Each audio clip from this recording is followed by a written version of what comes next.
Sticky fingers, Frank. Not just yet. Not just yet. We have to build it up a little bit. People know what I'm talking about in a few moments. I'm thinking about NXT Deadline and the goo that they interjected with the referee and Isla Dawn with the witchcraft stuff. Then tonight, as we go off the air, not that Bobby Lashley is suspended. No. After he inadvertently knocks down a WWE official, Adam Pearce runs out. He ran out like I used to run for the ice cream man. Now I feel like Eddie Murphy Raw. Ma! I can't do it loud. I can't scream. Adam Pearce runs down, books. And he goes to Lashley. You're fired! Bobby Lashley fired. AKA, we don't have nothing for you right now. AKA, we are still quite a ways away to WrestleMania. AKA, if we're going to have Brock Lesnar versus Bobby Lashley at WrestleMania, we got to eat up sometime. That's what it feels like for me. Something tells me that Bobby Lashley didn't steal Matt Riddle's stash, if you know what I mean. Yeah, we will talk about what came down tonight about Matt Riddle. And you know what's so ironic about it? No joke. Look at this bag. Inside this bag, there is an authentic Matt Riddle original bro. Look, WWE hat and all. JSA authenticated to confirm its authenticity. And I was thinking, maybe we'll give this away for the holidays. And I'm thinking, how should we do it? Maybe a couple of weeks of watch parties? Do we do a ratings contest? Do we do a little Twitter thing that people do? I'm not sure yet. But now it's I don't know. If I put up a riddle contest, people are going to be like, oh, you're just biting off of the controversy that came out tonight. And listen, no, we're not giving away tonight. Not a bad idea, Thomas, but not tonight. No, that's something that I definitely would like to hype up a little bit. But listen, I guess we could talk about Matt Riddle right away. Obviously he's been written off TV for 6 weeks. Not 30 days, but 6 weeks. Ooh, right around the Royal Rumble time. Now, we didn't know the reason why they were writing him off TV. Now, some people were very, very cute today. And you know me, I always try to get you as much of the story as possible, not just read a wrestling news site and throw it out there and say to you, bang, this is what we got. Because, listen, when we talk about the first part of the Matt Riddle stuff today, you'll understand that anybody could look at someone's Instagram. That doesn't mean they broke a fucking story. That means they looked at somebody's Instagram page that posted a photo. That doesn't make you a journalist. What the fuck are these people doing? All right. Let's talk about Matt Riddle. We know that his personal family situation is a little fucked up. We got the divorce. Remember, we had the stalking accusations and some other shit going down. He's got kids. It turned into a little bit of reality on TV, playing into the feud with Seth Rollins not too long ago. What did you say? I'll fuck you up. But Matt Riddle, his wife filed some court documents. And this is probably something you're not aware of yet, but you will find out about it. And in those court documents, there are some requirements that Matt Riddle needs to follow. And one of those requirements has to do something, I believe, with testing. Now, I'm not going to lie to you. I don't sit and read through dozens of pages of court documents unless it's something that I absolutely have to do. You know, personal shit is personal shit. It doesn't fancy me. It doesn't titillate my juices like some other people out there. But apparently there are a few things in those court documents that were filed a while back that Matt Riddle has not been following. And let's also remember that Matt Riddle's ex-wife is not a big WWE fan. She is not at all. And I don't think WWE is a big fan of her either. So right away you got the accusations being thrown out in court, well, thrown out there, in court. That has just happened. And I'm sure you'll get wind of it when some people post it and then everybody else cuts and pastes it. But, there's a few things in there that question Matt Riddle and some of the things going on. Now, Matt Riddle is also in a new relationship. And, look, cocaine is a hell of a drug. But hold that thought about the cocaine, because I want to say something about that aspect of the story in a few moments. Women can make you do things that maybe you don't normally do. I'm not accusing Matt Riddle's new squeeze as to turning him to the dark side.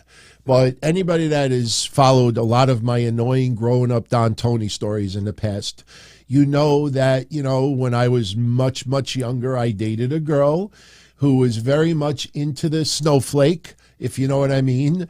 And, I tried it once or twice until she fiended so bad. We were in a hotel room. This is like 1991, everyone. We were in a hotel room and we stood overnight and, got an 8-ball and we partied, had an amazing night. I'm not complaining about the night, but then when it started dwindling down, babe, you got to buy more. Babe, come on, let's get some more. Babe, come on, let's stay another day.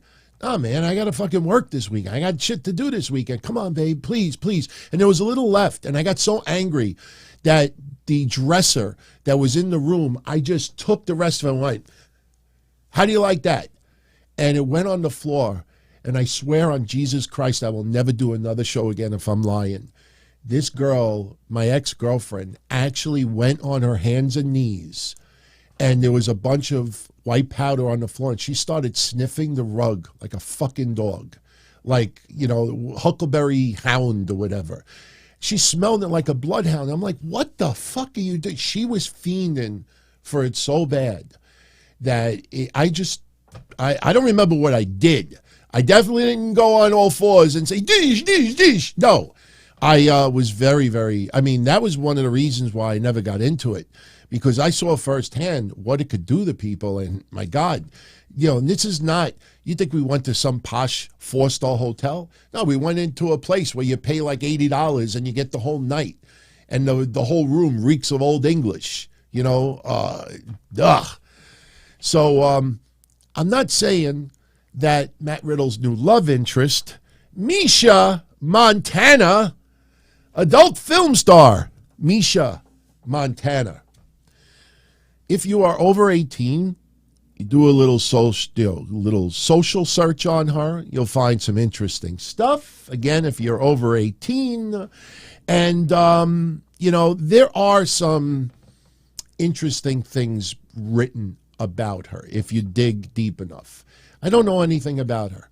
She could be the night. Listen, I want to make this clear. Just because you're an adult film star doesn't make you a bad person. Just because you may show, a little bit of yourself on OnlyFans to make ends meet, that doesn't make you a bad person. Believe me.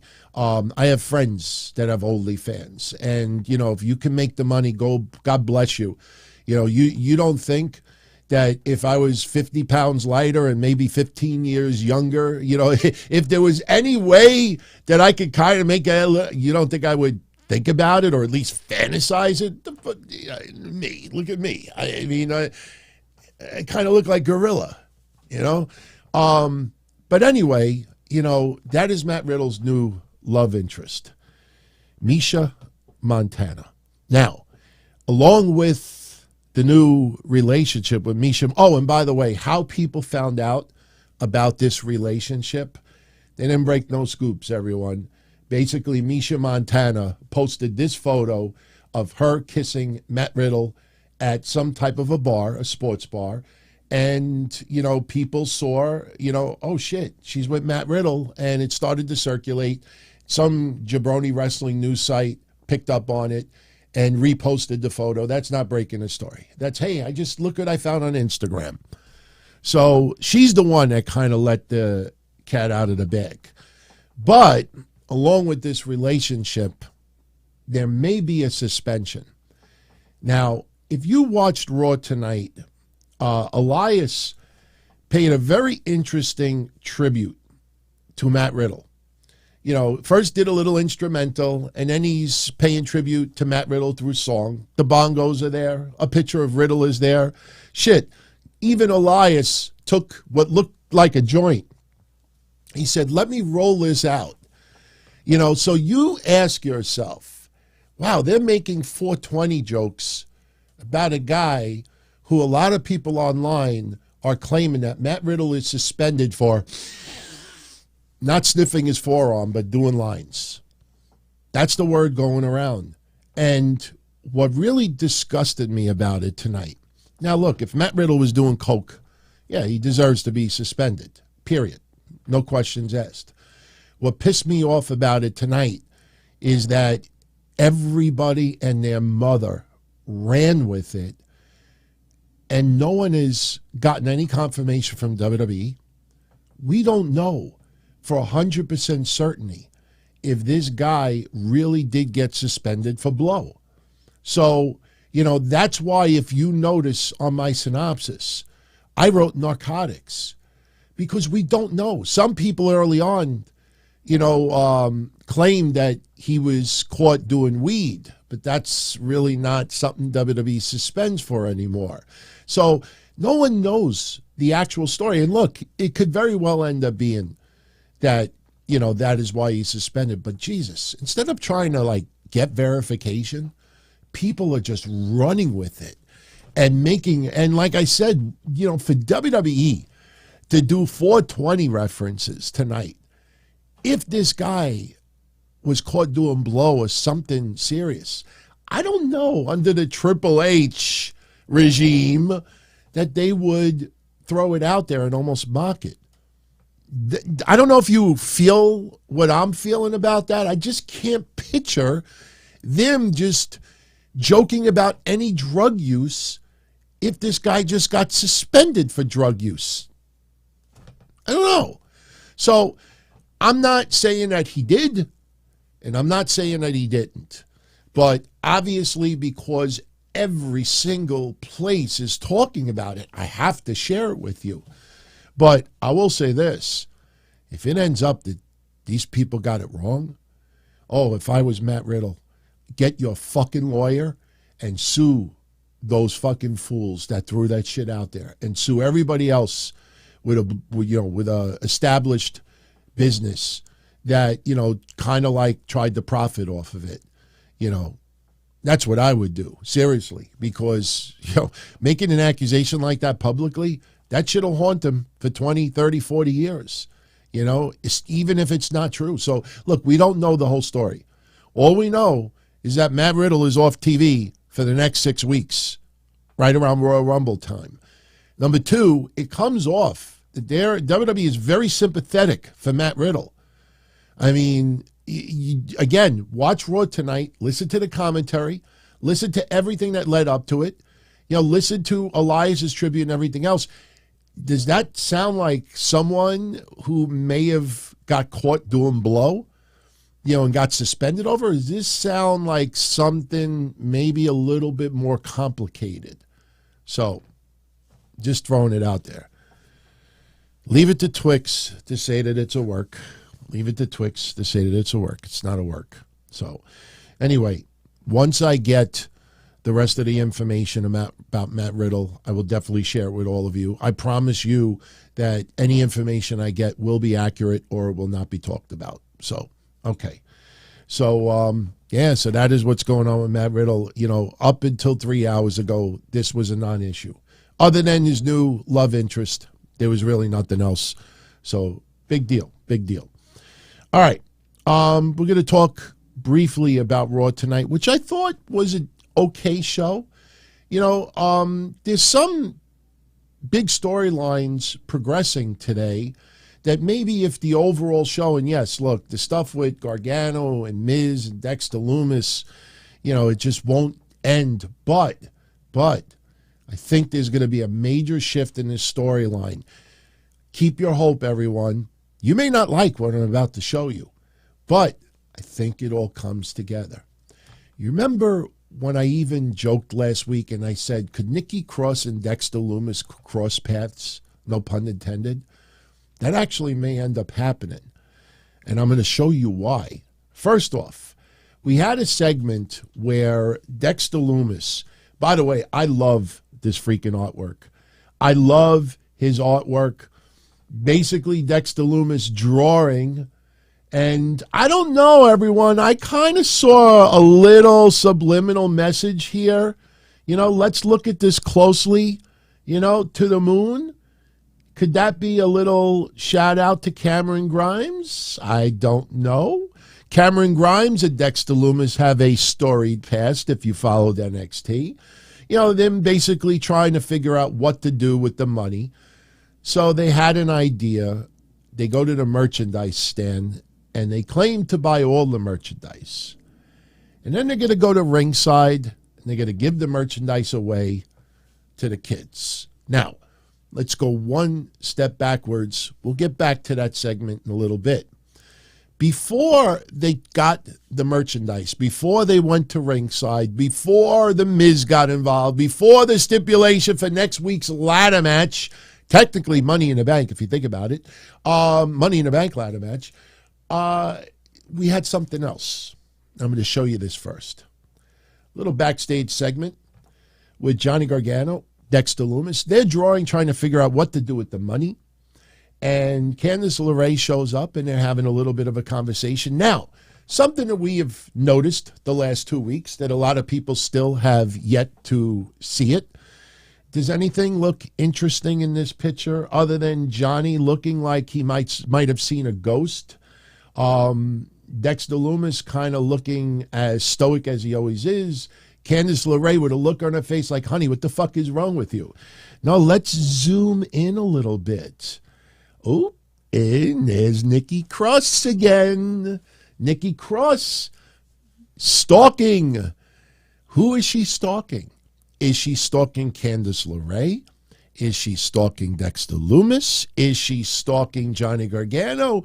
Could she be stalking all three? All right. Nikki Cross went on her social media earlier today and posted a video. This is where it all comes together, everyone. Now, I could show this to you. So this is what she posted on social media. Now, look at it closely. See if you could figure out the little Easter eggs that are on what she is caressing. Then I will show you what it is. So beautiful. She's got chalk in her hand. Did Pay you read attention. That book Did you read the book? Pay attention. I'll make sure you do. Make sure you do. I know you did to her. I know you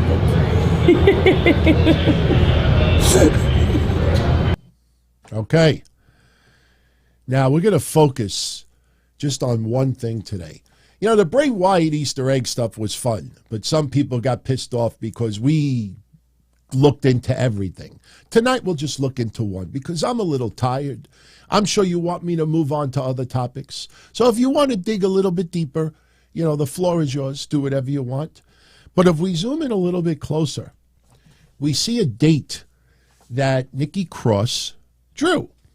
And if you look at that date, it's basically 10, 12, 16. Well, my friends, that just happens to be the date that Sanity made their debut. Sanity made their debut in NXT 10/12/2016. So it looks like, okay, it looks like Sanity is returning. We had a discussion over the weekend about Eric Young on his way back to WWE.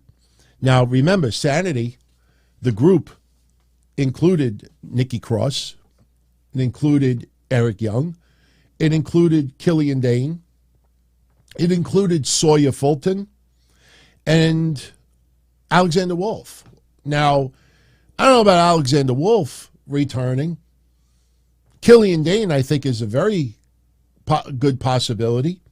Sawyer Fulton, I also think, is a possibility because Sawyer Fulton, I believe, was in Impact until August. So Sanity is reforming. But when you think of the main roster, now let's go back to the other group. Dexter Lumis, Candice LeRae, Johnny Gargano.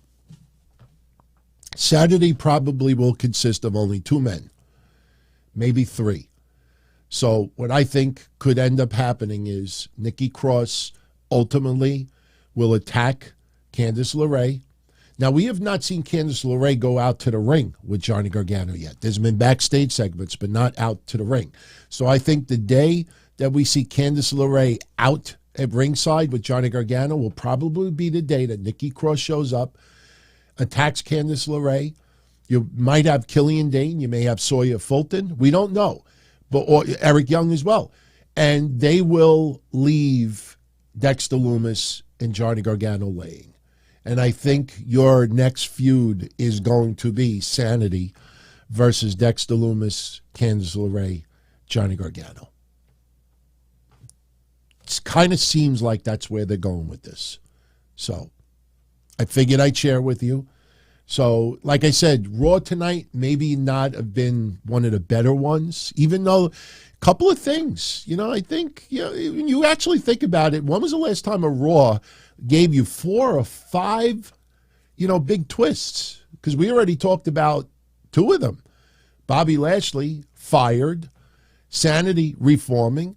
The Riddle stuff, all right, he was already written off TV, so this week really didn't make much of a difference there. Let's go a little further.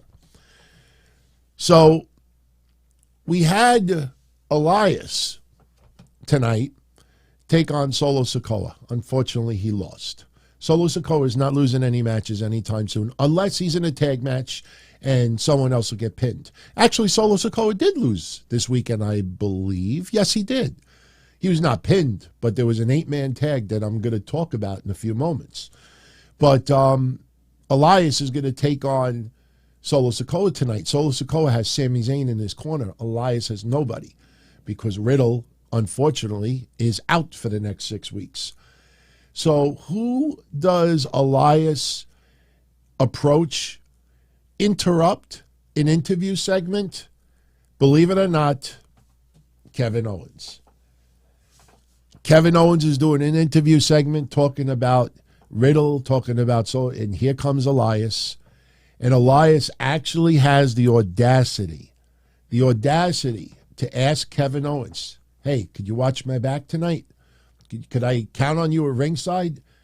And Kevin Owens is like, did you steal any of Riddle's drugs? The fuck you talking about? Do you remember what you did to me earlier this year? Do you remember all the nonsense with your brother? Even if you weren't your brother, do you realize what you did to me earlier this year? The mental torment you put me through? You're fucking nuts. Kevin Owens walks away. So, where is this going? Well,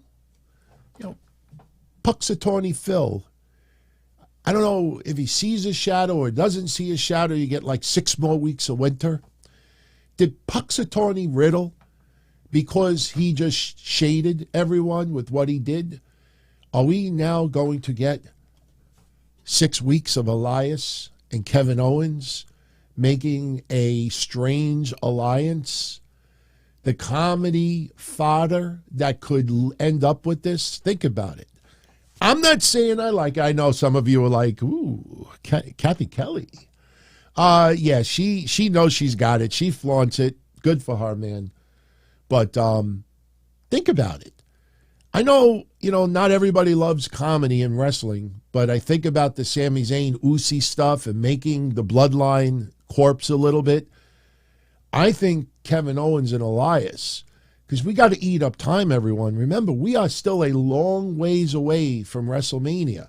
We are a long ways away to the Royal Rumble still. It's like 5-6 weeks, I think. So in the midst of all of that time, we may end up getting some comedy gold between Kevin Owens and Elias. And that is something that may have never happened if Matt Riddle was never suspended. So I don't know if that's going to happen. I'm not putting news, but I wanted to put the thoughts in everybody's head because we may end up getting some of the funniest, entertaining segments between those two guys, and we could look back on it and say, hey, Riddle, thank you. Thank you. Go shoot up. Yo, go. It's okay. It's all right. It's legal in your town. In whatever a stand, that can end up being comedy gold. So, and you know what? Elias right now, he's only good as a heel. I think we all agree with that. But this might end up with a certain side of him that we may actually find fucking hilarious. So we'll see. We'll see. All right, so that's another little twist tonight. Oh, there's more. There's definitely more. Let me just clear out some photos so we could kind of like streamline this a little bit. All right. So let's talk about Asuka. Are we seeing the slow build to the return of a character that a lot of you have been asking for years? With Triple H at the helm, there is a good possibility it may happen.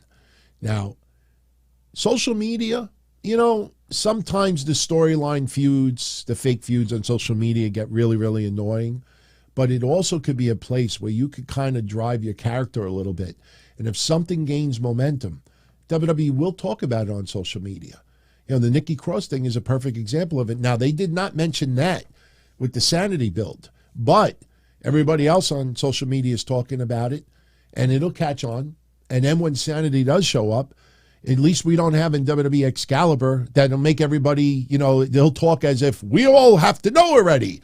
Hey, everybody, look, that's Sanity. Not everybody is, has that type of history, especially with NXT. I know they were on for a cup of coffee, but you know what I mean. Anyway, Asuka. Tonight on Raw, she came out with no face painting. She had a much more serious look on her face. Now, I'm going to say something that I think a lot of you are going to dislike, but she took on Rhea Ripley tonight, and she won. And I thought that was a big mistake. I thought that if Asuka is going to go full-blown back to Kana, Asuka, I think, has to get to a lower level where she just fucking loses it. And what she has been doing on social media is she's been teasing a little bit about the return of Kana. Now, one of my favorite photos of her back in Japan is here. And look, she's got the vagina title, everyone. It's a little cornet joke. Some people will get it. She's got the Reina, the Wave Tag Team Championship. I think a lot of you out there, if you've never seen Asuka as the Kana character, I don't want to go to this extreme. The best way I could talk about it. No. Look, I know she lost, but in the end, she spit the mist in Dominic Mysterio's face. They played her music. She walked off. The pinfall doesn't matter. But she got the last laugh tonight, spitting the mist in Dominic's face. It's not about wins and losses. It's about the perception of just nothing is going right for her. That's what I should have clarified it a little bit more. And look, as far as the clown look, I will admit, for people that don't know the character, I saw some people online like, oh, yeah, she's going to be Doink the Clown. I don't think they fucking understand what the Kana character is all about. I don't think they understand. But the thing is this, the best way I could describe it is, I know this is a bad analogy, but I think some people understand it. The Bushwhackers. Now, was Kana as violent as the sheep herders? No. But my point is that when the sheep herders were doing their thing, and then they went to the WWF and they showed up as the Bushwhackers, I did not get to see much ever of the sheep herders back in the day because I didn't tape trade yet, and they were not prevalent on my television here in New York. We didn't have social media. I certainly didn't have pen pals to trade tapes. But the thing is, when you looked at the magazines and you saw the blood feuds that the sheep herders had, and then they show up licking people's heads. Whoa! Yeah! And I'm like, wait a minute. These are the same guys I seen in the magazine. So it was just one wild extreme to another.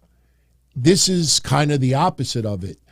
If Asuka snaps and brings back the Kana character, now, I don't think it will go to the level of what she did in Japan. I mean, WWE, obviously, it's going to be toned down a little bit. But I don't think people understand what her character was in Japan. I don't expect a lot of you to already know it, but you might want to go check it out and see some of the things that she did, because this might be the perfect storm for Asuka to rejuvenate her WWE career. And like I said, tonight she should have lost. And again, I'm not talking about pinfall submission. I'm talking about she should have been left in the ring, laying, and just having this look on her face that she just wants to kill everyone, that she just wants to snap, that she just loses it. Fucking, I don't want to say rip her hair out. There should have been nothing tonight that she should have gotten the upper hand on. And, you lose the match, you win the war.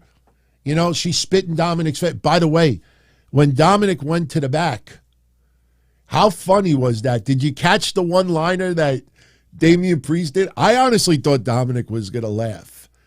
Dominic is rubbing his eyes, and the trainer is trying to help him. And Dominic is like, is this guy even like a professional? And Rhea Ripley's trying to console Dominic a little bit. And have you noticed that WWE is now really pushing the love deal between the two? For quite some time in the beginning of it, we implied it. We talked about it, but they didn't. Now, the way it's coming across on TV, Dominic and Rhea Ripley are an item, which it's interesting, but I don't know if you saw it tonight. Damian Priest is in the locker room with Rhea Ripley and Dominic and Finn Balor and the trainer, and Dominic is all writhing because of the mist. It burns, it burns. Oh my God, it burns, it burns. And Damian Priest, out of nowhere, says, hey, just think about it. At least, that's burning other than something else. Could be worse. Something else could be burning. And Rhea Ripley just slaps him. I fucking lost it. I was like, no. I mean, look, I'm a 50-something-year-old guy. I've heard and seen everything. So things like that don't make me burst out laughing, but that caught me off guard. This is 2 weeks in a row that Damian Priest fucking hit me with something that I just cracked up laughing. I mean, and look, why can you not say something like that on TV? What's the big deal? But when he dished that out, I swear I couldn't stop laughing. I was like, oh, fuck, that's fucking funny. Especially Rhea Ripley, because you're kind of insinuating that maybe Rhea Ripley gave Dominic, or Rhea Ripley could have given Dominic a sexually transmitted disease. So, yeah, Roderick, I agree with you. I'm not sure if that was scripted on Damian Priest's part, but if it wasn't, Damian, that was fucking awesome, man. Little things like that. Little improvising here and there. I think little things like that people catch on to. Even last week, when the Street Profits made the save and Damian Priest like, fuck out of here. And he just like, that was funny too. By the way, tonight, the Judgment Day defeat the Street Profits and Akira Tozawa. And I know, Montez Ford is just back from injury not too long ago, but the Street Profits are definitely in a major funk. And, it's concerning because most people out there believe that Montez Ford is going to go on his own, is going to become a major star as a singles guy. And, I don't want to see the Street Profits break up. I mean, look, the Usos still have many years left in their career. So does the New Day. So, but at some point, the Street Profits are going to be the focal point. And, I know, WWE sees major money in Montez Ford down the line, but another year or two is not a big deal. We'll see what happens. We'll see. So Asuka maybe developing a little bit to Kana is another little twist that we got tonight. So we had quite a few little twists tonight. Now, getting back to the Johnny Gargano, Dexter Lumis, Miz, Adam Pearce segment, which even if you listen to the crowd was not feeling it in the beginning. Basically what happened was Gargano and Lumis go to the ringside, and they have this cart, like baby wrestling's little go-kart or whatever, and they have all the gifts and the toys and the shirts and the goodies for the fans, and they're tossing stuff into the crowd. Out of nowhere, Miz, dressed up all in black, shows up, pushes Dexter Lumis into Johnny Gargano, steals the bag, runs off. Adam Pearce, that motherfucker was standing right by the gorilla position the whole night, because before Miz could go anywhere, here's Adam Pearce. Where you going with that? Give him his money back. So Miz is like, look, I'm desperate. I need it. I have to have it. Please, I'll do anything to get my money back. And Johnny Gargano, now think of the storyline. Dexter Lumis was down and out. He needed the money for bills for his family, this and that. Now, yes, he won more playing poker and whatever he did. Maybe he made some deals with Riddle. I have no idea. But, think of the storyline. And Johnny Gargano's like, hey, Miz, I have an idea. How's about next week you and Dexter Lumis have a ladder match and double or nothing? And Dexter will put up all his money. Now, if I'm Dexter Lumis, I slap Johnny Gargano like Rhea Ripley slapped Damian Priest tonight. The fuck you doing? I need this money. But Johnny Gargano speaking for Dexter Lumis. Hey, we'll put up the money. So Miz is like, wait, double or nothing. That means I got to put up that money too. And Miz trying to play off that he's poor. Johnny Gargano tells him, we all know you're not. Keeps calling him Mike. Fans are getting very, very impatient at this time. I don't think they want to see that next week. Then they start calling Miz tiny balls, which is kind of played out already, and Miz playing up to the crowd. So Miz says, look, I'm rich, but I don't have liquid. I don't have money. And Maurice handles all the bills. So Gargano's like, why don't you ask Maurice for an advance and this and that? And Miz is like, I'll get the money. So next week we have a double or nothing ladder match with 2 stacks of money. And not only that, but Johnny Gargano wants the Miz to dress up as Santa's little elf tonight and help give away some of these gifts. Now, I know it was goofy on TV. But when I started to see the pictures online, this is why I'm a fan of The Miz. This is why I like The Miz. The Miz playing heel, but he went back to the concession areas, and he's giving little kids shirts, and he's taking pictures, and he's playing off it. He's grumpy. But, isn't the Grinch like grumpy? But the Grinch shows up Christmas time, and people want to see the Grinch. And the Grinch will be all like angry and down and like Christmas sucks. The Miz plays his role and plays it well. I have always been a fan of The Miz. I still fucking like The Miz. Sure, he could be very, very annoying at times on TV, but that guy knows how to play his character.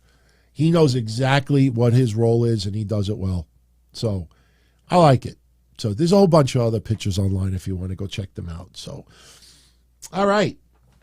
Another little twist tonight. I told you there's a lot of twists tonight. When you take a step back for a minute. Alexa Bliss. Now, it was a couple of weeks ago that we talked about that there was a buzz that Alexa Bliss will end up having a match with Bianca Belair for the Women's Championship. It's no secret. Not too long ago, Alexa Bliss kind of vented her frustration of not getting further in the singles, department. Hey, look, she had a tag team championship for a couple of days. And there was one of the only people online that said they're dropping it at Crown Jewel. They only won the championships, so there could be a title change at Crown Jewel. That's what it was. But, you know, the seeds were being planted. Now, again, a lot of people immediately think, oh, yeah, Wyatt 6, Wyatt my ass. It's Uncle Howdy playing mind games on Alexa Bliss. So for the last couple of weeks, you know, we think that this is going to lead to Alexa Bliss versus Bianca Belair. So today, we're going to have a match between Bayley and Alexa Bliss. It opened up Raw, and the winner will be the #1 contender for Bianca's championship. Becky Lynch shows up as, you know, they showed her going after Bayley a little bit. They're showing clips from last week as well. And, you know, that plants a little bit of a seed. You know, Bayley has got, you know, other people, you know, invading her bullshit. You know, so Bayley was not going to lose today absolutely clean. Bianca Belair comes out, and she is at ringside because she wants to see who the #1 contender is going to end up being. So she's rooting a little bit for Alexa Bliss, and Alexa Bliss is doing her thing in the ring. Bayley getting a little bit animated outside the ring. No Io Sky and Dakota Kai at ringside, I should also point out. And towards the end of the match, Bayley gets in the face of Bianca Belair. They exchange a few words, but then here comes Alexa Bliss. She gets the upper hand. She hits Twisted Bliss on Bayley, pins Bayley, becomes the #1 contender. Alexa Bliss, if you saw her in the middle of the ring, kind of a little bit emotional about it, and she earned it. I think she had a decent match with Bayley. It didn't look extremely one-sided. I mean, Alexa Bliss, you know, we have talked about some of the things we don't like about her in-ring repertoire, but, you know, she did fine to get to this spot. But then Bianca Belair hits the ring. And, you know, she wants a handshake. Alexa Bliss doesn't want to give her a handshake. And you could see that they turned the camera angle so the Titantron is right on our visual all the way in the back. And the camera is in the back of Alexa Bliss facing Bianca Belair. I'm going to show it to you. You got to look at it closely. It's only a few seconds. But Alexa Bliss declines the handshake to Bianca Belair. And Bianca's looking a little concerned. No, Alexa Bliss wants a hug. And right before she gives a hug, look at your screen. and Bianca Belair's like, girl, Alexa Bliss is like, I don't know what hit me just now. But for that split second, Alexa Bliss, a little bit from the dark side. Uncle Howdy mind melts her once again, everyone. She mind melts. He mind melts her. She almost hit it, but then she snapped out of it, and Bianca looking a little bit concerned, like, what was all that? Hey, Bianca, have you watched WWE programming the last couple of years? You know exactly what that shit was. So Alexa just walks off, and she's like, oh, my God, I'm sorry. I'm sorry. Girl, I can't do it like she does in the commercial. I'm sorry for eating your lunch. I got to work on my Sheamus a little bit more. I'm sorry for eating your lunch. All right. Other matches tonight, AJ Styles beating Chad Gable. They keep bringing up Kurt Angle. They showed the Milkomania from Friday. Little sausage that we talked about over the weekend. Keep it in the back of your head. Just like the bullshit that came out 9 hours ago, that a match on paper that WWE is strongly considering at WrestleMania is Gunther versus Brock Lesnar. Jerk off. Told you, everyone. Get ready for the next one. WWE has on paper they're seriously considering Gable Steveson, debut match in the WWE. Teams up with Kurt Angle, take on Alpha Academy. WrestleMania 39. Not saying that it's going to happen. I don't know if Kurt Angle could go, even in a tag match. I'm sure Chad Gable and Otis would take very good care of Kurt Angle. But give it a little time. People haven't put two and two together yet, but sometime within the next week, some goof is going to write, our sources tell us that WWE has on paper right now, they are strongly considering jerk-offs. All right, So AJ Styles beats Chad Gable. As I said earlier, the Judgment Day defeated the Street Profits and Akira Tozawa. Very cool move. Damian Priest had Akira Tozawa. He was standing outside the ropes and did like a razor's edge and just like tossed him over the top rope like a sack of potatoes. I thought that was pretty cool.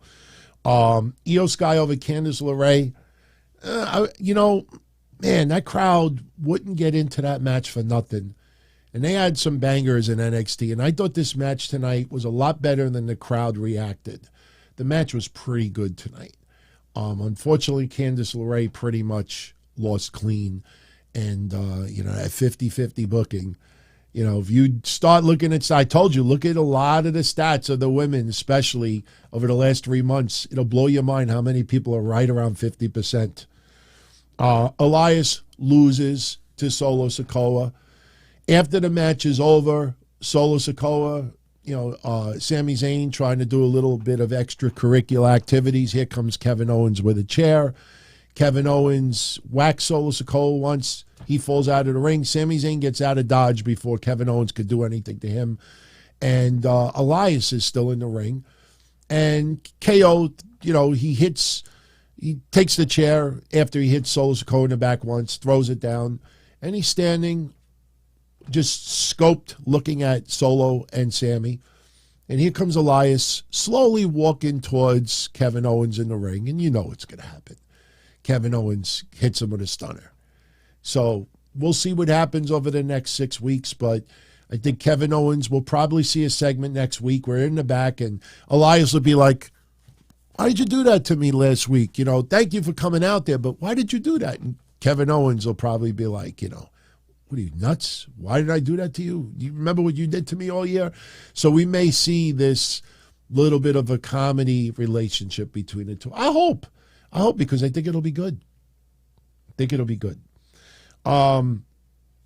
As I said earlier, Asuka defeated Rhea Ripley. Rhea Ripley defeated Asuka. I'm getting all from before.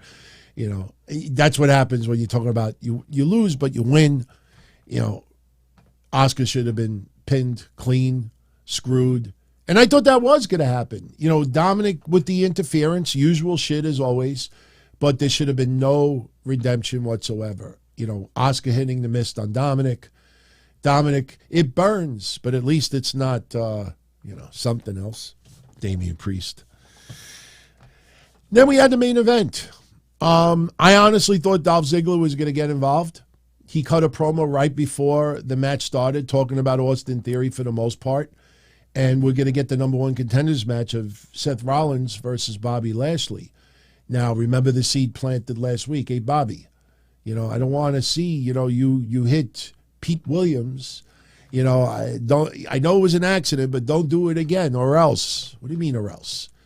So we have a very competitive match, Austin Theory, paying attention who the number one contender might be. And, just a decent match. I mean, Bobby Lashley and Seth Rollins work great together. And tonight was no different. Seth Rollins ends up getting the win. Seth Rollins is now the number one contender for Austin Theory's United States Championship. Seth Rollins gets out of Dodge almost immediately, and you knew something was going to happen because Bobby Lashley, he's so frustrated about the loss. He's arguing with the referee, and another official shows up, and the other official's right behind him.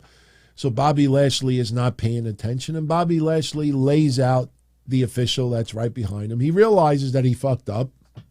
And before you could fart, here comes Adam Pearce running down the rampway, as if he was 22 years old with good knees. He's like, first, did you hear him? He's like, Bobby! Bobby!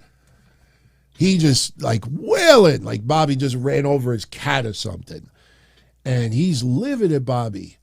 And Bobby is like, it was an accident. What the fuck? You shouldn't have been behind me. I don't want to crack jokes, but he should have said, hey, I got the Page deal. Nobody creeps up behind me. Sorry, I had to.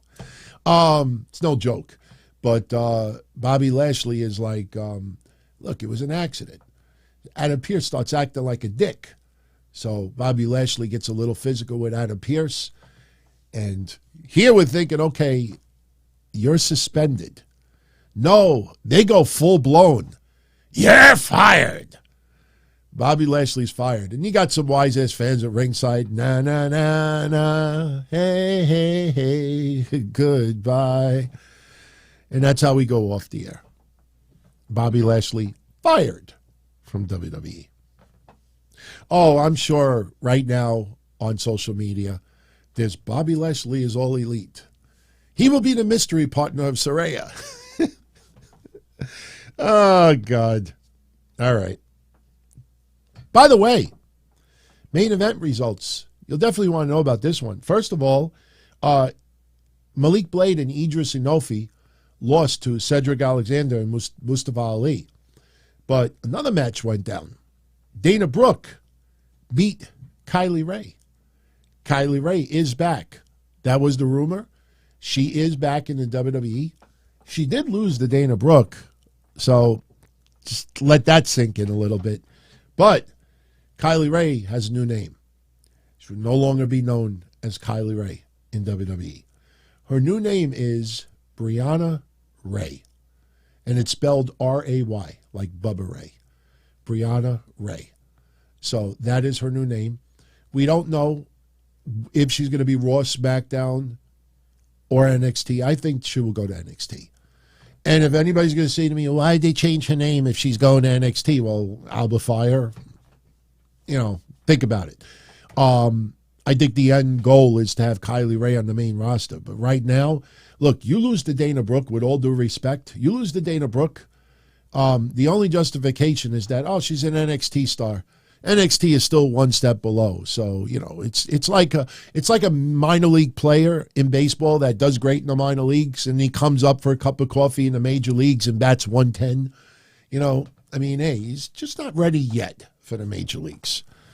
So she is back. All right. A couple other things, and we're going to get out of here. Yes, we will talk about very briefly the press release that was issued by Tony Khan for Ring of Honor. Wednesday show, we will get very, very deep into the Ring of Honor stuff. In fact, that's a little preview for Wednesday, how it started and how it's going. I think a lot of people didn't take a step back and think about it. That when Claudio won the championship and then the rumors were a TV deal, remember everybody said, they put the belt on Jericho as a selling point to the networks out there. Look, we got Chris Jericho as a heavyweight champion. Oh, look, we got these people as champion. Oh, look. And then when the TV deal didn't go through, all right, let's give all the belts back. Wheeler Yuta is champion again. Claudio is champion. Brian Cage being rewarded for that god-awful Battle Royal shit from last week. So we'll talk about that aspect Wednesday, because I have a lot of interesting things to talk about Wednesday. And it will be a conversation, and I promise you, give it about a month or two, and I will be playing clips from Wednesday for everybody again, because we're going to talk about things Wednesday that no one is talking about. It is a legit, I'm not trying to poo-poo on what's going to happen, but I will tell you, when I talk about what I'm going to talk about Wednesday, of what they plan on doing for the Ring of Honor, new content, the best way I could describe it, it's a fucking mess. It is so messy. Oh, when I get in, look, people will spin it like a top, try to make it look like something that it's not. But the fact is, when we get into it Wednesday, you're going to realize that this is almost like, you have 1,000-piece jigsaw puzzle, and you have like a whole bunch of other, different people trying to put the puzzle together. It's a mess. And we'll talk about it. All right. But for today, I want to just briefly mention just the beginning parts of this, because a press release came out, and I think it's worthy to mention. Do a simple Google search. There were people that actually reported in March, April, and May that there was a deal with HBO Max. Then it went to TBS. Then TBS, Warner Media, was so ecstatic that they wanted an additional hour of wrestling. And you see the level of wrong that people threw out there. It's ridiculous. It's almost laughable. And I'm surprised that a lot of these places just did not delete their old news articles. But the thing is that Tony Khan shopped this motherfucker to so many networks. And obviously Warner Media was first preference. This has nothing to do with AEW. Even though Ring of Honor was all over AEW television, you know, Tony Khan owns Ring of Honor, not All Elite Wrestling. And I know that's semantics for some people. Well, no, Tony Khan owns AEW. He owns this. But no, legally on paper, it's two totally different entities. So by putting it, remember how we talked about how a lot of Ring of Honor, especially Jericho, was opening up quarter one of Dynamite over and over and over and over. I mean, he did have a couple of main events as well. But if you look at those nights, those main events were strong cards advertised in the first place. So they anticipated good numbers. You know, so when Jericho main evented a few Dynamite, and I'm not throwing shade on Jericho. I've always praised Jericho. Jericho is one of the smartest men in wrestling. But that quarter hour was deceiving because you got the leftovers from the Big Bang Theory that were too lazy to get up and change the channel right away. So the first quarter hour of Dynamite, many, many times, 1.1 million, 1.3 million, 1.4 million, 1.2 million. So you bring that as a selling point. Look, we showed this. They were very strategic when Ring of Honor was placed on Dynamite. And that was all done as selling points. And despite all of that, and despite months and months and months of negotiations, none of the networks would bite. So after everything, you'll want to hear this. After everything, I'm not going to read you it all, but I'm going to read you a little snippet from today. Ring of Honor did not get a TV deal. You have to pay to watch any future Ring of Honor content. It is going to be part of Honor Club. Does anybody remember Honor Club? Honor Club was around back in the day as well, before Tony Khan bought it. Honor Club, you basically had access to the archive. And, all right, I was going to be a dick. I'm not going to lie to you. I was going to be a dick. I was going to read you a paragraph from here, and it was going to sound great. And then I was going to reveal to you that this was what they offered right before Tony Khan bought Ring of Honor. But I want to read this because it's very important, because I think it's going to piss off a lot of people. And my goal is not to piss anybody off. My goal is to inform people out there. Before Tony Khan bought Ring of Honor, your membership would be $9.99 a month, $119.99 a year if you bought an annual VIP membership. If you wanted to just get the regular Honor Club membership and pay a year in advance, it would be $99.99.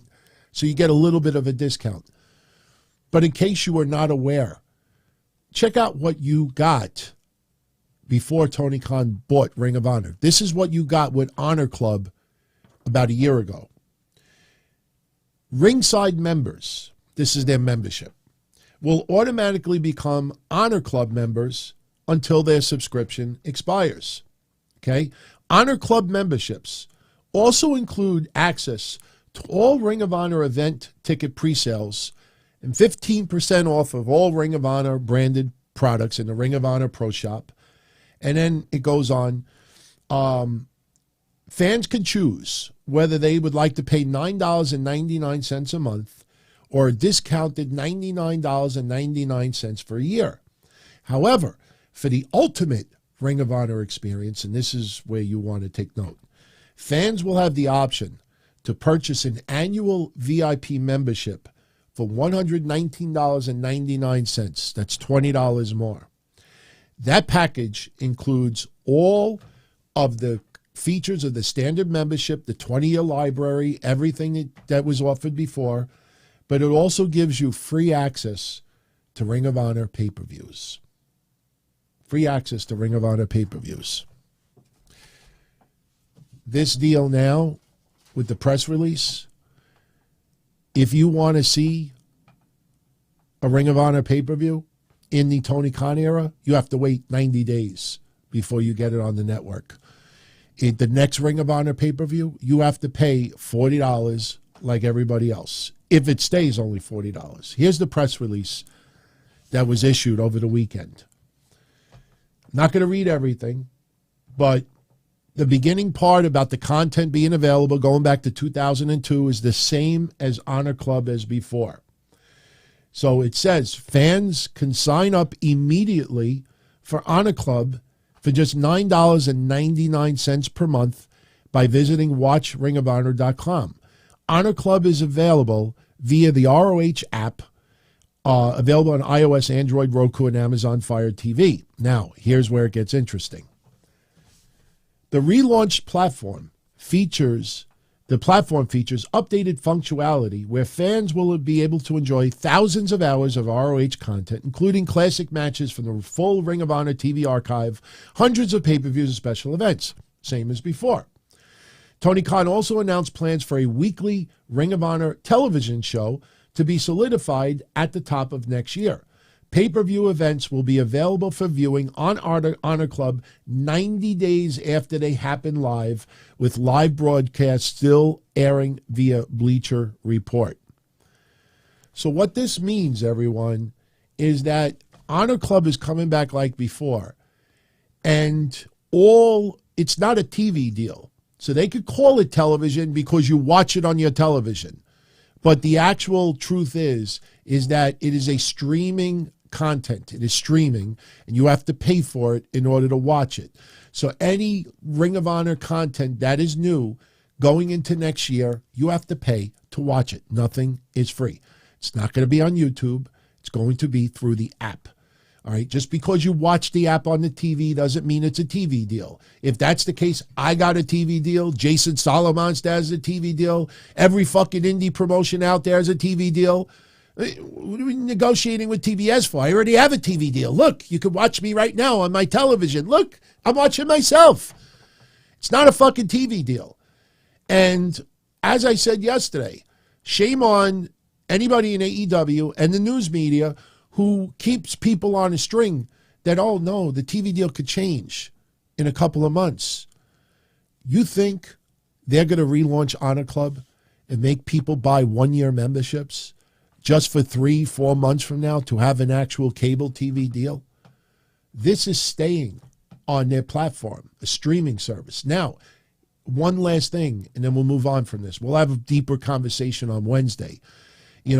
Understand too that, and I don't want to get in too deep right now, but there's a lot of questions as far as where these matches are going to be taped. If they're going to be taped before Rampage or after a Dynamite, are the Briscoes going to be allowed in the building, even though the skirts may say Ring of Honor? It says Ring of Honor, but, the name on the paper says Ring of Honor, but, there's a lot of questions. And here's something else. You don't even know when the TV content is going to be available. So, yes, we're in December, but if you sign up now, they didn't even announce when they're going to start taping matches. So that could be January, that could be February, that could be March. And what matches are you getting? There's so much unknown right now, but the fact is that future Ring of Honor content will be featured only through the app and the streaming service. That's it, period. Now you understand when Tony Khan made the remark that there's going to be less Ring of Honor content on AEW television. He didn't say that because fans have been frustrated. He said that because he wants people to pay in order to watch any future programming. Here's something else you got to let sink in as well. He is going to relaunch this. He's got to advertise it. He's got to try to get people to want to buy the app. How do you not showcase Ring of Honor stuff on AEW television again? So when this is ready to go, you're going to see Ring of Honor shit back on TV because they want to throw it out there. And like I said, when I get into Wednesday, you'll understand why the New Japan Pro Wrestling why that name is being heavily featured in all of these discussions. Because it is so messy. When you say, let me put it this way. What I will leave you with is this right now. One thing that Ring of Honor weekly content will not be, in many cases, is episodic television or episodic streaming content. You're going to see a lot of matches being thrown out there just for the sake of being thrown out there. You're going to see matches that people are going to consider fantasy matches. You will see matches with no storyline, with no feuds, with no builds. I know we get that in AEW already, but you're going to see a lot of random stuff. But again, going forward, no TV deal. You want to watch any future Ring of Honor content, you got to pay for it. And when the pay-per-views come around, imagine this. This is one thing that I didn't like about TNA when it first launched in 2002. TNA, you had to buy it every week. So if you watched a feud or a storyline, you had to buy it every week. Now, if you want to look at it like this, NWA TNA back in the day did not lead to a pay-per-view. It was $10 a week, and that was it. So you paid, you watched. What's going to happen when you got fans paying $10 a month and every week watching the content through the app, and it leads to a pay-per-view, and then they got to dish out another $40 to $50 for the pay-per-view? You know, it doesn't sound like a really appealing deal. And plus, think about this as well. For people out there that don't think advertisers mean as much as they used to, think about the fact that you got to pay to watch every minute of all the future Ring of Honor content. You went from a TV deal where it would have been free to now everybody's got to pay to watch. You know, it sounds like a big money grab for Tony Khan. Hey, if he can make the money, why wouldn't he? But is the Ring of Honor money, is that going to be used to further develop Ring of Honor, or is that going to be used to try to offset the amount of money being lost in AEW for, you know, various reasons? So, all right, let's move on. We got to start wrapping this up. I know we're starting to get a little bit late here. Rampage rebounded a little bit. I mean, we all expected it with Jon Moxley, you know, opening up Rampage with Takashita. It was an excellent match. It went quite some time as well, like 15, 20 minutes. I'm going to get the quarter-hour breakdown later this week. I'm very curious to see what that first quarter hour was, but overall they did 457. So I think yesterday I had said that they'll probably have like 100,000 viewership increase from, you know, Moxley being on it. I think it was 90,000. So they had a nice little jump. SmackDown did 2,306,000 viewers, which is a pretty decent number. And this Friday we have Roman Reigns returning, and a little surprise for Sami Zayn. Now, a lot of you over the weekend kept saying to me, you know, Sami's getting a haircut. He's getting a makeover. Well, Sami Zayn was on Raw tonight, and he's still looking exactly the same. I think Sami Zayn is going to be fed Kevin Owens, especially after Kevin Owens hit Solo Sikoa with a chair tonight. I have a feeling they're going to order Sami Zayn to take out Kevin Owens. So we'll see. We will see. All right. What else do we want to get into over here? Oh, God. I feel almost guilty that we waited this long to talk about it. We had a wrestling debut in WWE this weekend, besides Kylie Rae. We had a wrestling debut over the weekend for WWE, and we had a finale for someone in WWE. Let's talk about the finale first. This was hyped for the last couple of weeks. Jamie Noble wrestled his last ever pro wrestling match over the weekend. He teamed up with Butch, Ridge Holland, and Braun Strowman, and they defeated the Bloodline, minus Roman Reigns. Sami Zayn actually was the one to be pinned by Jamie Noble. And Jamie Noble, you know, storied career. I mean, you go back in the day when he played the Southern Hick with Nydia. I mean, even when he was in WCW, you could see that, you know, there was something about him. You know, he was never a major star, but he was featured pretty damn predominantly on television back in the day. I still remember his matches with Rey Mysterio. But he looked good. There's a lot of footage online of his last match. I have a feeling WWE's going to do a tiny little documentary about his last match. I think that will be on I don't know, I don't want to say it'll be on Peacock, but I think it'll be on their website soon. I kind of expect it. But it was cool. After the match was over, I don't remember the name of the song that they sung, but Braun Strowman led the crowd to sing a Southern song. Maybe someone remembers in the chat room. I think was it called Gypsy Rose? I don't really sing it, but I've heard of the song. But I will say this: there were a lot of people complaining that even though it was his last ever match, why is he pinning Sami Zayn? Especially that. Well, I got news for you. Sami Zayn, show you how classy he is.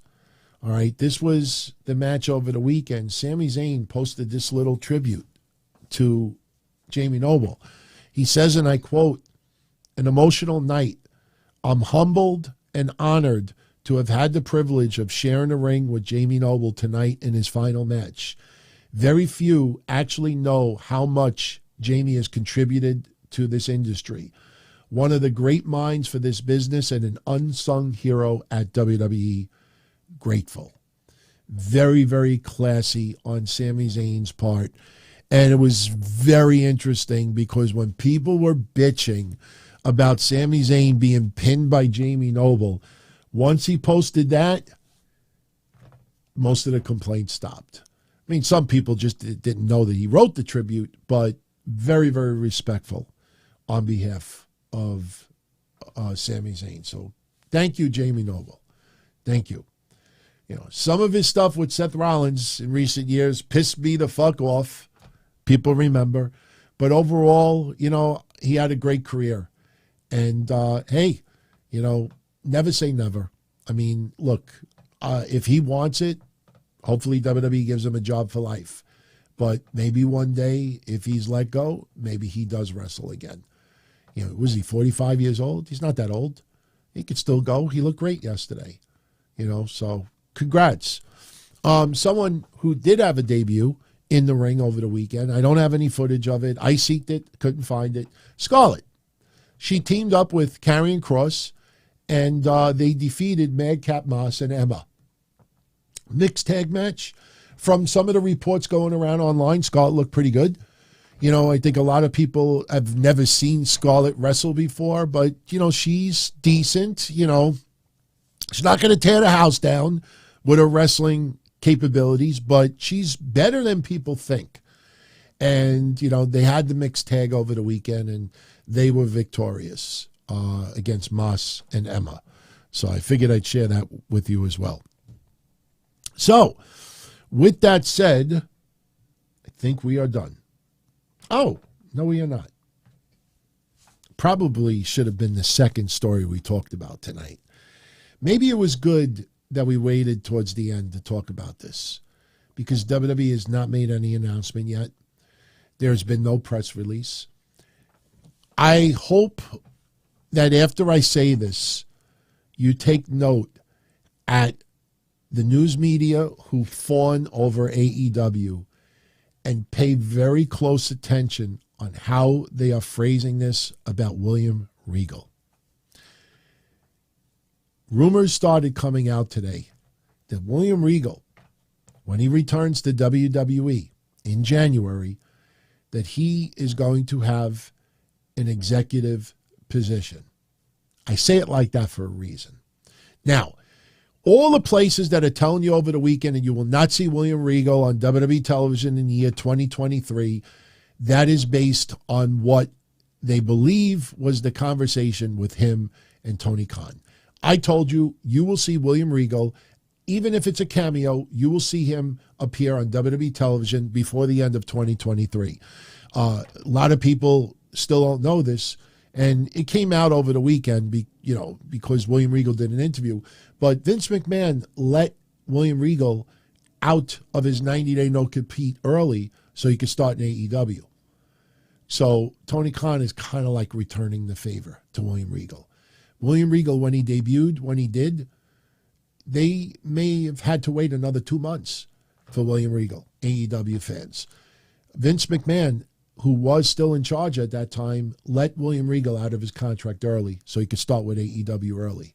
So, next year, believe me, if William Regal wants to do a little something on TV, I like I said the other day, I think he will, out of respect, contact Tony Khan and let him know.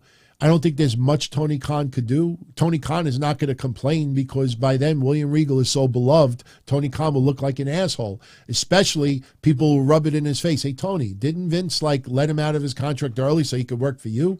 Let the guy be with his son on TV or let him do it. What's the big deal? What is he going to close AEW because of it? So that'll happen next year. I guarantee that'll happen. But we wait for the press release. Hasn't happened yet. But take note that people are not using the term executive. All people are saying that he's going to be brought in as a vice president in some capacity. Let that sink in for a minute. Vice president of some capacity. What is that? The vice president of merchandise? The vice president of TV programming, the vice president of, why such a vague title? They could have easily explained it a little bit different. William Regal, if the reports are true, he will be brought in as an EVP. I kid you not. He will be brought in as an executive vice president. He's in management. It's an executive position. He's vice president. It's a vice president position. It's an EVP. I took notice of all the media that gushes and the pigeons that get the little crumbs from the EVPs in AEW. They don't want to use the term EVP for WWE. And that is exactly what William Regal, if these rumors are true, that is what he is going to be. William Regal will end up being an EVP for WWE. And it's kind of hilarious to watch these news outlets out there doing everything possible to avoid that phrase because of, the Young Bucks and Kenny Omega and everybody else. So it's pretty funny. It's pretty funny. Yeah, if they put William Regal in the Hall of Fame for 2023, obviously, he's going to have to appear and give a speech. Shit. If I was Triple H, you absolutely put him in the Hall of Fame 2023. You put him in the Hall of Fame. What is Tony Khan going to say? No? No, you can't accept it. You could go in for 2024, but not 20. So, but you put him in because he deserves it. And I want to say something also in closing before we jet out of here. I'm happy for William Regal. I'm happy for everything ending with Tony Khan and AEW the right way. The EC3 stuff, I even told somebody earlier I was talking to online, I said, I don't get why he even threw this out there. Even if he got that from a reliable source, it made no sense. That's not how William Regal does business. And, to see that being thrown out there, that's awful. William Regal, we know the reasons why now. There's no drama. There's no asterisk next to it. People love this guy. They love his comeback story. They love how he has helped the Stars of Tomorrow, offered it with no, compensation in many cases. So to hear that he's going to get this position in WWE is fabulous. But just because you love the guy and just because you're happy for the guy, you got to make sure that this guy is qualified for the position. That's why whatever the position ends up being, this has got to clear not only Vince McMahon, the guy owns more than half the company, but the major investors are going to be told about it. It's going to go through all the executives in WWE. Everyone there, as much as they love William Regal, they're going to make sure that, no, this guy can do the job. It's not working hands on the job. I think he's going to end up being an executive vice president of talent relations. I wouldn't be surprised if he replaces Johnny Ace's job. I wouldn't be surprised. He might, Johnny Ace in the back, Executive Vice President of Talent Relations. I could see him doing what Jim Ross used to do. I think his relationship with the roster is critical because that roster, they know they could come to him if they have a problem. Not everybody could run the Triple H. He's not always readily available for common sense reasons. So I have a feeling that is what William Regal's position is going to be. I think it's going to be directly related with the talent. And until WWE issues that press release, we'll wait and see. Take note. I don't care if it's PW Insider or PWSchmuck.com. People just said a vice president in some capacity. That could mean 90 different things. I think it's vice president, talent relations. So we'll see. Well, Benjamin, he says William Regal would be a much better choice than Johnny Ace. Personality-wise, yeah, but you don't know. You don't know. There's a lot of nice guys in pro wrestling, and there's a lot of them that unfortunately would not be a good talent relations guy. It's not an easy job to do, especially when you got to give the bad news. But hey, William Regal, and that's a big commitment too. It's a lot of work. Look at the size of the company. This isn't a small company. So, all right, everyone, I'm going to jet out of here. AEW Dynamite on Wednesday. We have Winter is Coming. MJF versus Ricky Starks, winner take all. It's not only for the Dynamite Diamond Battle Ring, it's also for the AEW Championship. Gee, I wonder how that's going to end.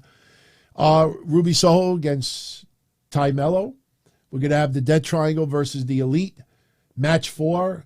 Look at this thumbnail. Now, everybody in audio only, you don't have to run and to look at the thumbnail, but this is one of my gripes about, the AEW. I know they put like a number 2 and a number 1, but, just write Death Triangle leads 2-0. For some of the banners that they made, they didn't even put the numbers next to the teams. When they were 2-0, you look at some of those thumbnails, they didn't even reference what the record was. I don't know. To me, I think they just try to be a little bit too cute. House of Black will be in action, which means that their opponents are really not going to be all that relevant.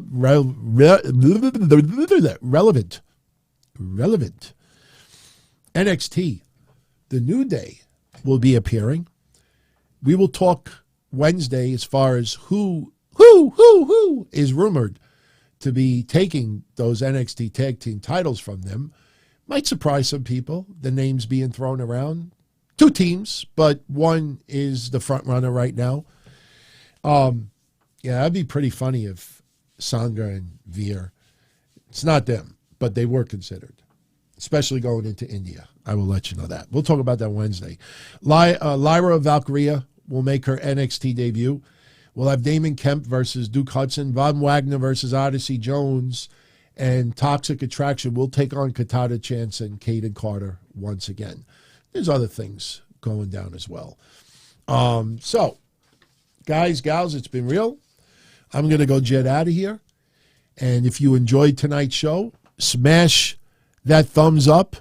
And before I get out of here, I want to give a couple of quick super chats. Super shout-outs. Sticky Fingers, Frank, I did it for you early in the night. I'm not doing it again. It's 12:30 in the morning. People upstairs from me will be pissed off. But I hope I did. I think I banged out a good "You're Fired" early on. What a stupid storyline. Now Bobby Lashley's just going to show up randomly to cause trouble. Maybe not right away. It's the holidays. It's going to spend some time with the family. But when they went off there, suspended, I would have been fine with. Hey, you don't touch a WWE official, you're suspended.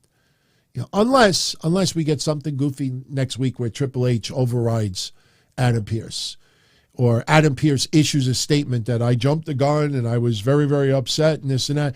You think about the Sonya Deville stuff, and you think about some of the abuse that Adam Pearce has taken in the past, and none of them were fired. I don't know. Something tells me next week we may see not necessarily retraction, but we may see a little twist to this. I have a feeling. Martin Hadgetuck, thank you for the 10 spot, my friend. He says, for all the sausage that I give, and I do give a lot of it. You look back at 2022, it's been a pretty wild year in pro wrestling, but it's amazing to see not only how bad so many people got things wrong. The latest, the Ring of Honor TV deal. My God, do a search from April. Just type in HBO Max, ROH. Look what you find. People were racing to be the first person to put an exclusive that the deal is done. People actually reported the deal is done. And it'll blow your mind, the names that did that shit. And they were lying. There's been so many lies. Even the Sasha Banks stuff with the New Japan that we talked about yesterday. You know, people are adding these little extra ingredients to try to put their spin on it to try to stand out from everyone else. And 9 times out of 10, it ends up being a lie. But I appreciate that, Martin. Thank you. And it also proves, for people that have followed me for at least the last 7 months, you realize how easy it is to claim exclusives and be right and have no sources whatsoever. Some of the stories, I did get the answers, and I reported it. And I always put sausage to put my little spin on it. But I told everyone what sausage was from the beginning. And that Vince McMahon, Brock Lesnar one was the best of them all. No joke. I'll tell you a very quick story. You will all laugh. I promise you'll love this one. But let me just answer E-Dubs Harris. No updates on Jeff Hardy as of yet. His trial has been postponed a little bit. I will tell you, they're trying to work out a plea deal. We talked about that ages ago. Tammy's trying to work out a plea deal. That is most of the delay. For Tammy, it's a little different because she switched lawyers, but Jeff Hardy's trying to get a plea deal. And we'll see. I honestly think sometime in January, we may get some type of an update. My guess is by February or March, the case is over with Jeff Hardy. I think by February or March, if there's going to be a plea deal, it will be offered and accepted. And by March, this will be over with him. Then we got to see, just because the case is over, we have no idea what Jeff's been up to. We have no idea if Jeff has been able to kick this. We don't have any idea. I mean, we have what people perceive as the truth, but we really don't know. I hope to God that he has finally cleaned up his act. It's a disease, man. It's a disease. I mean, I know what somebody's going to say, like nobody forces him to drink it. Yeah, but your body gets chemically dependent on it. It gets really fucked up. Anybody that's had relatives, friends that were alcoholics, maybe some of you out there were, when you chemically get dependent on it, that's where it totally ruins a lot of people. So, but when we get an update, I will post it here. And Terry's Odyssey with the 5 spot. Thank you, Terry. Just sent it for support, and I appreciate that. Thank you, my friend. I appreciate it. All right. Little quick thing before we go. We're at 90 minutes, but it's okay. I want to share with you a funny little thing about the Vince McMahon, Brock Lesnar. If you go back to my Twitter, on the day that Brock supposedly walked out, if you go to my Twitter, do a Twitter search for my tweets from that day, you will see what I'm about to tell you. When Brock Lesnar walked out, once he heard that Vince McMahon retired, immediately CM Punk with the really asinine comment that why didn't WWE address Brock Lesnar like they did with Sasha and Naomi? Well, that's because Brock Lesnar walked back into the building before SmackDown. If you beloved someone, and almost to a point where they're almost like your father, and then you find out, surprisingly, that person abruptly retired, I'm sure Brock Lesnar was extremely pissed off and went outside and was yelling and cursing and angry, frustrated. That's human emotion. I mean, what? There's nothing wrong with that. He went outside. He came back in. And when people were losing it, I was sitting in a diner eating an avocado chicken salad. And I'm reading Twitter and I'm reading all this social media. And it's like 6 o'clock at night. And I'm saying to myself, whoa. You know, Vince was like a father to Brock. It still is. And Brock, you know, is heated right now. Let the guy blow off steam. It's only 6 o'clock. People are like, oh, he went home. Remember when people reported he went home? Based on what? I didn't believe any of it. So as a goof, while I'm sitting in the diner, because I posted about 10 minutes early a picture of my salad. While I'm in the diner, I put sausage because for about a month or two before that, I started putting up news reports as sausage to show how easy it is to write a story, you know, based on nothing. If you see something and you see common sense, you can figure it out. Like the TV-14. I think the TV-14 thing started it. That night when everybody reported that, oh, WWE is going to be officially TV-14 tonight. PG era is dead. When I saw that, my first reaction was, who the fuck said this? It's got to go through advertisers. It's got to be approved by the investors. It's got to be approved. You don't just decide one day, hey, we're going to go back to TV-14. This is a publicly traded company. The stockholders, the advertisers, the investors, there's a lot of people that have to be notified about this in advance.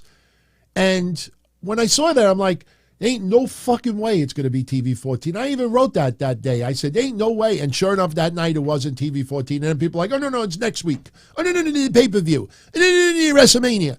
And they got it wrong because they didn't use common sense. I said, look, I'm going to start putting shit out there based on common sense. So when Brock Lesnar walked out and it was still 6 o'clock at night and we know his relationship with Vince, my thought was, yeah, after he blows off steam, maybe he talks to Vince and Vince tells him, look, we got a pay-per-view coming up, a premium live event. I really need you. You're the focal point on that show.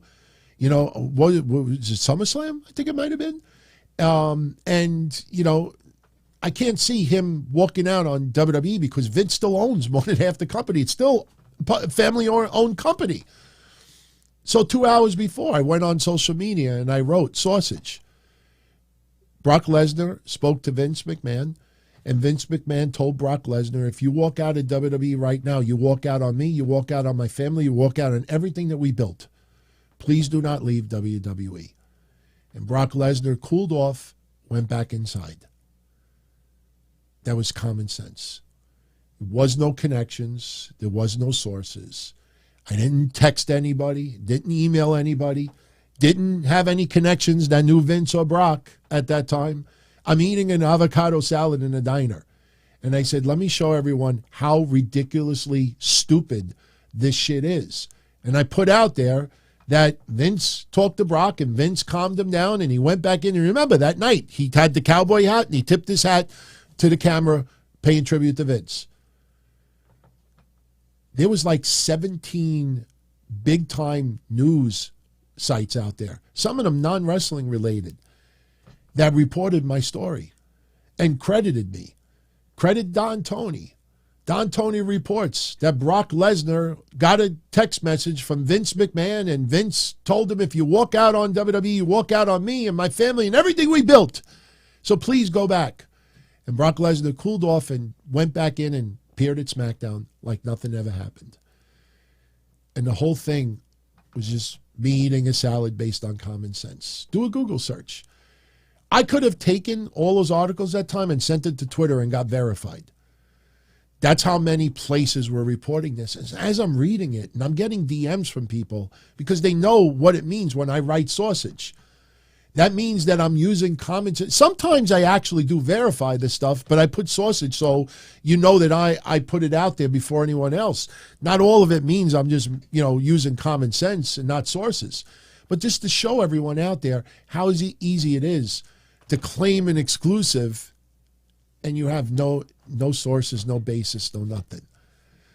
So it's ridiculous. It's every single thing, even the Vince McMahon Hall of Fame stuff. Here, I'll give you another one. Vince McMahon, 30-year anniversary of Raw. Vince didn't commit any crimes. Why would you not have Vince McMahon on the 30th anniversary of Raw? Someone at some point is going to report that WWE wants, there are Hall of Famers that are going to appear at the 30th anniversary of Raw who want Vince there because Vince is the one that created Monday Night Raw. Vince has to be there. You will see some websites report that, and you will see some websites report that many in WWE absolutely do not want Vince McMahon there. Not because they have a scoop, but because they don't like Vince McMahon. They think Vince McMahon should be in jail right now. Some people wish Vince McMahon was dead. So they will report a fake story saying that WWE management and people within WWE are threatening to not show up at the Raw 30th anniversary if Vince McMahon is there. You watch. You watch. Give it a little time. And my time is up. I hope you join me Wednesday for Wednesday Night Dynamite. We will quickly recap Winter is Coming. We'll talk a little bit about NXT. New Year's Evil is going to be coming up. And we'll get into a little bit more of the Ring of Honor situation. We will talk about what they plan on doing as far as, the recording, the content, what other promotions are going to be involved and why they're involved.